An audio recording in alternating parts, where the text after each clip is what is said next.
रहते वो जगन्नाथ होते हैं, और जब रथ के विराजते उनको पतितपावन कहते हैं। पतितों को पावन करने के लिए वो पतितपावन होते हैं। ऐसे पतितपावन का जो रथ को प्रदर्शन करता है, पुनर्जन्म न विद्यते, उसका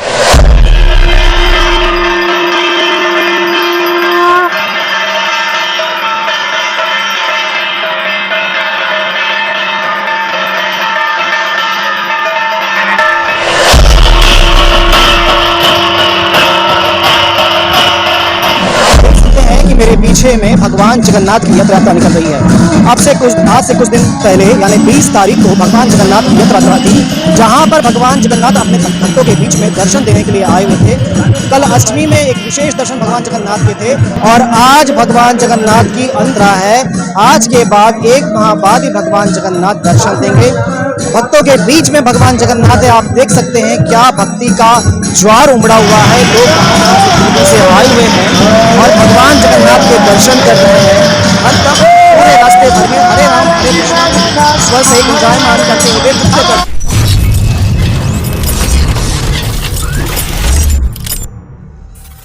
देखिए, जगन्नाथ मंदिर उसको नीलांचल धाम कहते हैं। नील पर्वत मतलब नीलम के पत्थर पर वो स्थापित है, पहाड़ पर। जगन्नाथ मंदिर का निर्माण राजा इंद्रद्युम्न महाराज ने किया। इंद्रद्युम्न महाराज उज्जैन के राजा थे और इंद्र के बराबर शक्ति था, इसीलिए उनको इंद्रद्युम्न कहा जाता है। ये 4 युग के मंदिर है, ये चारों पीठ में, चारों धाम में इसका नाम है। इंद्रद्युम्न महाराज जी कलयुग में भगवान का क्या स्वरूप होगा वो नहीं जानते थे। तो इंद्रद्युम्न के जो महामंत्री थे उनका नाम था विद्यापति, और इंद्रद्युम्न महाराज जी के पत्नी का नाम था गुंडीचा। तो क्या हुआ, इसके पहले भगवान का जो स्वरूप था वो था नीलमाधव। विश्वावसु नामक आदिवासी राजा थे जो गुप्त रीति से पूजा करते थे नीलमाधव जी। तो उन्होंने कहा, उन्होंने विशाल मंदिर निर्माण किया, ब्रह्मा जी के द्वारा स्थापित करने की पूरी योजना बनाई। परंतु देव कैसा होगा और देव का स्वरूप क्या होगा, उसके लिए जब वो विद्यापति को भेजे, विद्यापति जब गए, खोजते खोजते खोजते खोजते एक जंगल के बीच में कुछ सखियां आपस में एक खेल खेल रहे थे। उनका यह परंपरा थी कि जिसके आंख पर पट्टी बांधे जाएगा और वो जिसको स्पर्श करेगा उसे उसको विवाह करना पड़ेगा। विश्वावसु राजा की लड़की का नाम था ललिता। ललिता ने विद्यापति को स्पर्श किया, विद्यापति को स्पर्श किया तो उनको विवाह करना पड़ा। परंतु विद्यापति तो भगवान की खोज में गए थे। परंतु विद्यापति सुने जंगल के बीच में भगवान का बहुत एकांत स्थान है, जहाँ हीरा की अंगूठी पहन के कोई जा सकता है और उसमें भगवान का दर्शन किया जा सकता है। तो उन्होंने धीरे से ये तो नहीं बोले मैं भगवान को खोजने या लेने आया हूँ, उसके माध्यम से देखे। उसके बाद एक समय का प्रसंग ऐसा आया, तो जैसे आंख में पट्टी बांध के ले गए ललिता, तो वो सरसों के दाना बीनते चले गए और सरसों उग गया। कुछ दिन के बाद छुपा के नीलमाधव जी के लेके चले गए। नीलमाधव जी का, वो विद्यापति जी बड़े भक्त थे। भगवान ने कहा, प्रभु इसी उद्देश्य से आया हूँ, कलयुग का आपका प्रमुख अवतार होगा। तो जब उसको लेके चले गए तो भगवान नीलमाधव बोले मेरा भक्त रो रहा है, अब मैं आगे नहीं बढ़ सकता। तो नीलमाधव ने एक लकड़ी के स्वरूप धारण किया, उसका नाम है दारू ब्रह्म। और वो जो लकड़ी का स्थान किया, एक समुद्र में लकड़ी आके टकराया, विश्वावसु को बुलाया गया। विश्वावसु बहुत रोया, प्रभु मेरी सेवा में क्या ऐसी आपत्ति थी तो आप मेरे को छोड़ के चले। बहुत क्रंदन किया। भगवान ने कहा विश्वावसु, ये कलयुग में ये मेरा अवतार होगा, मैं अपनी स्वरूप को परिवर्तित होऊंगा। तो इसीलिए बोले, प्रभु मेरा क्या पहचान रहेगा, मुझे कैसे लोग पहचानेंगे। तो उन्होंने कहा कि देवस्नान पूर्णिमा से रथ यात्रा और रथ यात्रा से मंदिर जाते तक ये तुम्हारे वंशों का अधिकार होगा। और उनको पुरी में दैतापति कहते हैं। जो दैतापति है आदिवासी के वंशज हैं। अभी ब्राह्मणों का कोई क्रिया नहीं, देव स्नान पूर्णिमा में स्नान पूर्णिमा से लेके रथ में जाना और रथ से वापिस आना, फिर मंदिर में प्रविष्ट होना, उस बीच में दैतापति, वो दैतापति का जो प्राधान्यता है पुरी में, वो कहीं नहीं है। ना वो कलेक्टर का सुनेंगे, ना मंत्री का सुनेंगे, सारे पुरी, सारे शासन प्रशासन उनके अधीन है। अब ये हुआ, अब वो लकड़ी तो आया, उसका स्वरूप क्या हुआ? तो भगवान का स्वप्नादेश हुआ कि ब्राह्मण 21 दिन व्रत करेंगे और अनाहार करके भगवान का स्वरूप का निर्माण करेंगे। तो निराहार कैसे भोजन करेंगे? माँ गुंडीचा महारानी के लिए ब्राह्मण खत्म हो जाएगा, ब्रह्महत्या का दोष लग जाएगा। तो फिर भी भगवान का निर्देश था, हो गए निर्माण करने के लिए। उस समय किसी को मालूम नहीं था भगवान का स्वरूप कैसा होगा। तो जब भगवान का शरीर का निर्माण के 2, 4, 5, 10 दिन के बाद, 8 दिन के बाद लकड़ी का ठोका ठाकी आवाज बंद हो गया। तो गुंडीचा महारानी इंद्रदुम्न महाराज से कहा, ये तो ब्रह्महत्या का दोष लग जाएगा, कुछ आवाज ही नहीं आ रहा है। जो ब्राह्मण गए थे बनाने के लिए, उसको कोई आवाज नहीं आ रहा है। जब दरवाजा को उन्होंने तोड़ा, केवल भगवान जगन्नाथ, बलभद्र, सुभद्रा के वही जो आधा हाथ आप देखते हैं, बलभद्र जी के, जगन्नाथ जी का बलभद्र जी आधा आधा हाथ है, परंतु सुभद्रा जी का कोई हाथ नहीं, इसीलिए उनका नाम है अपाणी। दोनों भाई के बीच में बहन है, बहन का कोई हाथ नहीं, इनकी आधा आधा हाथ है। भगवान का 2 नेत्र है, एक चंद्रलोक, एक सूर्यलोक, आंख के पलके नहीं है, इसलिए जगन्नाथ मंदिर में घंटी नहीं बजती। जो सोता है उसको जगाना पड़ता है। भगवान जिस दिन सो जाएंगे जगत सो जाएगा, इसीलिए भगवान दीवा रात्र सर्वत्र जागृत है, इसीलिए भगवान सोते नहीं है। इसीलिए भगवान का जो मुखमंडल है उसमें नवग्रह की स्थिति है, एक सूर्यलोक है, एक चंद्रलोक है।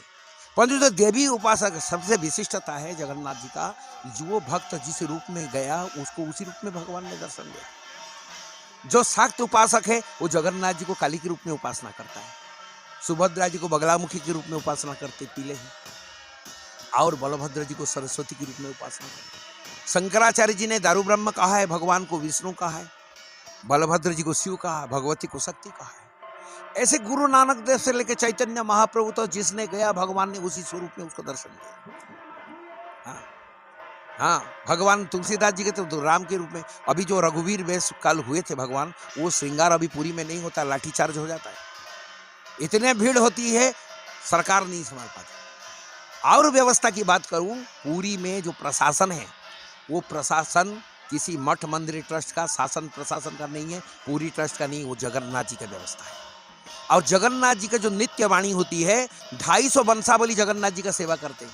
चौर हिलाने वाला, घंटी बजाने वाला, फूल श्रृंगार करने वाला, झाड़ू मारने वाला। भगवान का पहला सेवक गजपति है, जो विष्णु के रूप में माना जाता है।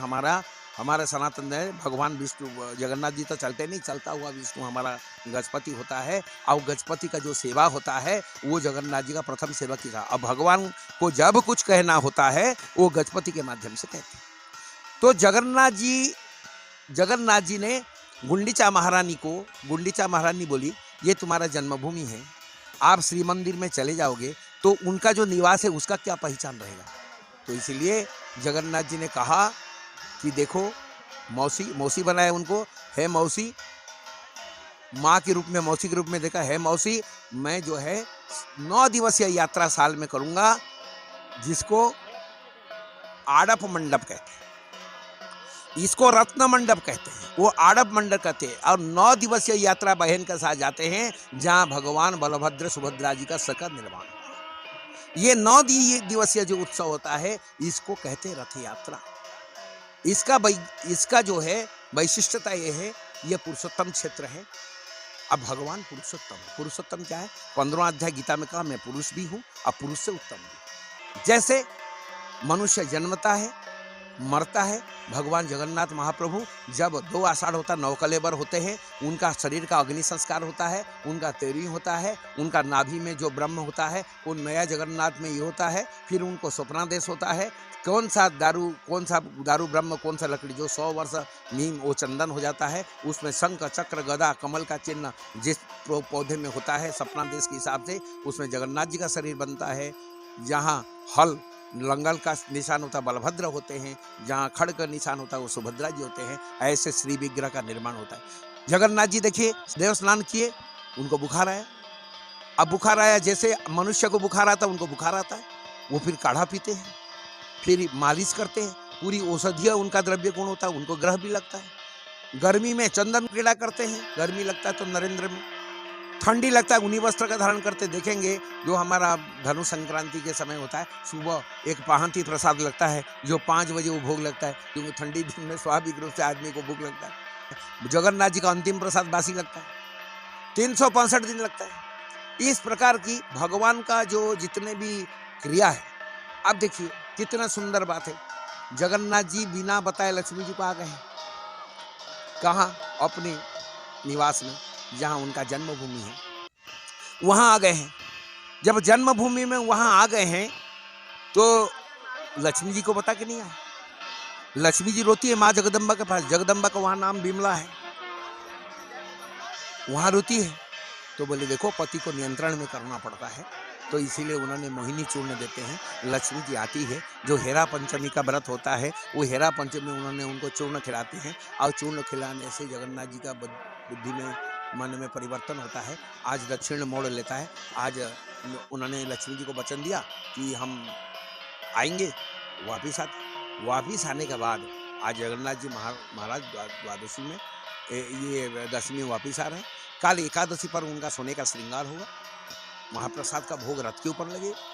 द्वादशी में एक अधरपणा का विधान है। जिस प्रकार वेद में कहते हैं बहुत सारे अनजाने कीड़े मकोड़े अनजाने में मर जाते हैं, जगन्नाथ जी जब रथ में निकलते हैं तो उन्होंने क्या होता है कि कीड़े मकोड़े बहुत सारे रहते, बहुत सारे भूत प्रेत रहते। एक अधरपणा का विधान होता है, बड़े बड़े पंचामृत का हंडी को बहा दिया जाता है, और वो केवल उनके लिए, उसको कोई खाता नहीं। फिर जब नीलाद्री विजय होता है, जगन्नाथ जी को लक्ष्मी रास्ता रोकती है। जैसे पत्नी अभिमान करता है, पति अगर कहीं चले जाए कि पत्नी को खुश करने के लिए कुछ भेंट देना पड़ता है, इसीलिए जगन्नाथ जी बहुत सारी चीज़ भेंट देते हैं। आप देखेंगे नीलाद्री विजय में कुछ लक्ष्मी जी के साइड रहते हैं, कुछ जगन्नाथ जी साइड रहते हैं। उस दिन रसगुल्ला भेंट करते हैं, क्योंकि लक्ष्मी जी को रसगुल्ला बहुत पसंद है। तो ये कहने का मेरा मतलब है, जैसे गोस्वामी जी कहे, जय भगवंत अनंत नामय अनघ अनेक एक नामय। परमात्मा क्या है? जैसे वेद में परिभाषा है, परमात्मा कैसे? आजन्मा, न्यायकारी, अनंत, सर्वदेशी, सर्वस्पर्शी। आप देखिए गोस्वामी जी यहाँ तक इतना सगुण उपासक थे रघुनाथ जी के, फिर भी उन्होंने कहा कि बिनु पग चलई सुनई बिनु कान। जो पैर के बिना पैर के चलता है, बिना कान के सुनता, कर विधि कर्म करई विधि नाना, बिना करके सभी चीज संपादन करता है, वही जगत के नाथ है, वही जगन्नाथ है। आज देखिए बहुत सारे ट्रस्ट में नियम बदल जाता है, परिवर्तित हो जाता है, परंतु जगन्नाथ जी का आज तक कोई नियम बदले नहीं है। और जगन्नाथ जी को वही भोग लगता है, प्रसाद लगता है। जगन्नाथ जी पूरी रूप से स्वदेशी है, जो भारत में नहीं होता वो भोग नहीं लगता। आपके आलू नहीं लगता, आपका टमाटर नहीं लगता, आपका फूलगोभी पत्ता गोभी नहीं लगता है। जो भारत में जो फल होते हैं वो भोग लगता है, भगवान को नैवेद्य लगता है। वही चीज़ हम जो नमक खाते वो नहीं खाते, समुद्री नमक उनको लगता है। केला के पत्ते पर हम जो भोजन करते हैं वो लगता है। और जितने भी विधान पुरी में बने हुए हैं, और वो सारी विधान को जगन्नाथ जी ने बनाया। जगन्नाथ जी के पास जो जिस रूप में गया, वो जगन्नाथ भगवान को उसी रूप में प्राप्त किया, प्रभु को उसी रूप में उन्होंने प्राप्त किया जगन्नाथ जी को। इसीलिए जगन्नाथ जी के भक्ति, बहुत सारे ऐसे भक्त हुए हैं जगन्नाथपुरी में। एक दासिया करके भक्त हुआ, गया में चला, रस्सी टूटती रही, परंतु जब जाके वहाँ दासिया, वो अब बताइए, जबकि पुरी में उड़ीसा में नारियल बहुत होता है, परंतु राजा ने सोचा क्यों उसका मतलब रथ नहीं चल रहा है, परंतु कहते हैं जब दासिया गया, जगन्नाथ जी का हाथ निकल आया उसको पकड़ने। जो भक्त जिस भाव से जाता है उस भाव से जगन्नाथ जी उसको उपलब्ध होते हैं, जगन्नाथ जी उसको उपलब्ध होते हैं। इसीलिए जगन्नाथ जी का पुरी में आप देखेंगे भक्ति की वैशिष्टता है। अगर मान लो एक चीज़ कहता हूँ, तिरुपति में कुबेर से धन उधार लेके तिरुपति बालाजी विष्णु जी ने विवाह किया था लक्ष्मी से। वहाँ कुछ पाने के लिए कुछ देना पड़ता है, चढ़ाना पड़ता है, परंतु विशुद्ध रूप से जिसको भगवान के प्रति भक्ति नहीं है वो जगन्नाथपुरी का दर्शन कर नहीं सकता। उसके लिए भक्ति होना आवश्यक है आपके मन में।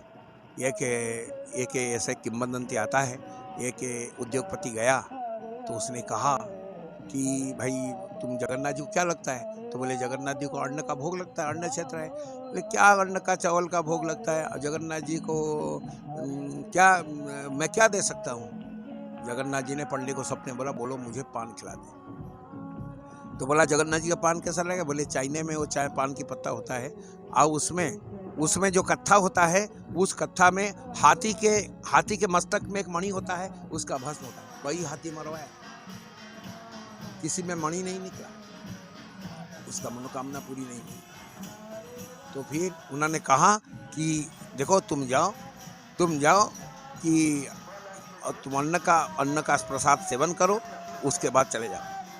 जगन्नाथपुरी में यही वैशिष्टता है, जो भगवान के भक्त जिस रूप में गया, ऐसे अनेक उदाहरण हैं। और कांची विजय का ऐसा दृष्टांत आता है, पद्मावती से शादी का पुरुषोत्तम देव का तय हुआ, तो उन्होंने कहा जिस राज्य का राजा झाड़ू मारता है और हम उनको लड़की देंगे। तो भगवान से पुष्प गिरा, बोले राजन कार्य युद्ध में हम जाएंगे। भगवान जगन्नाथ बलभद्र जी ने स्वयं युद्ध किया, कांची विजय किया, वहाँ से कांची गणपति लाया और एक तारिणी माता उनको लाया और कांची विजय, फिर पद्मावती से उनका शादी हुआ। सोचो जिस भक्त के लिए भगवान स्वयं युद्ध कर सकते हैं, जो सर्वदेशी है और सर्वस्पर्शी है। इसीलिए ये जगन्नाथ रथ की महिमा। रथ का अर्थ होता है शरीर, रथ का अर्थ होता है शरीर। जैसे शरीर का विभिन्न प्रकार अंग प्रत्यंग 10 ज्ञानेंद्रिया कर्मेंद्रिया होता है, तो इसलिए शरीर होता है। रथ क्या होता है? शरीर होता है, उसके अंदर आत्मा स्वरूप है परम ब्रह्म। इसीलिए जैसे हमारा शरीर में आत्मा संचालित करता है, इस रथ का संचालक जो है, ये शरीर रूपी रथ का संचालक श्री जगन्नाथ है। और इसीलिए यह इसकी वैशिष्टता है। और रथ मतलब जागृति है, भगवान जागृति निर्माण करे। ऐसे लिखा है कपिल संहिता में, स्कंद पुराण में, जगन्नाथ जब मंदिर में थे वो जगन्नाथ होते हैं, और जब रथ के विराजते उनको पतित पावन कहते हैं। पतितों को पावन करने के लिए वो पतित पावन होते हैं। ऐसे पतित पावन का जो रथ को प्रदर्शन करता है, पुनर्जन्म न विद्यते, उसका पुनर्जन्म नहीं होता। जय जगन्नाथ जय जगन्नाथ।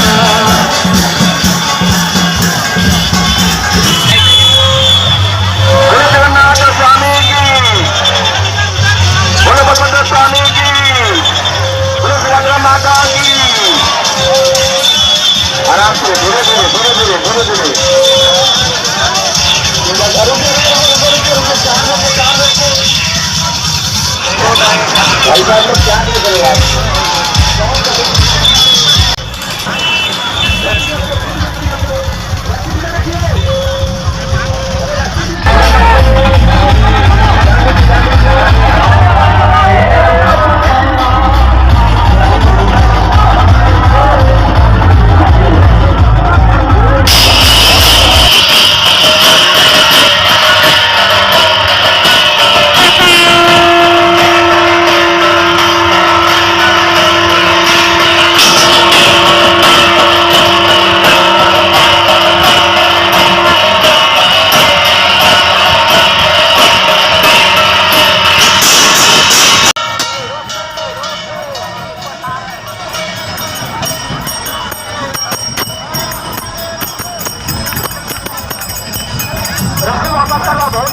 वापस करो, वापस करो, वापस करो।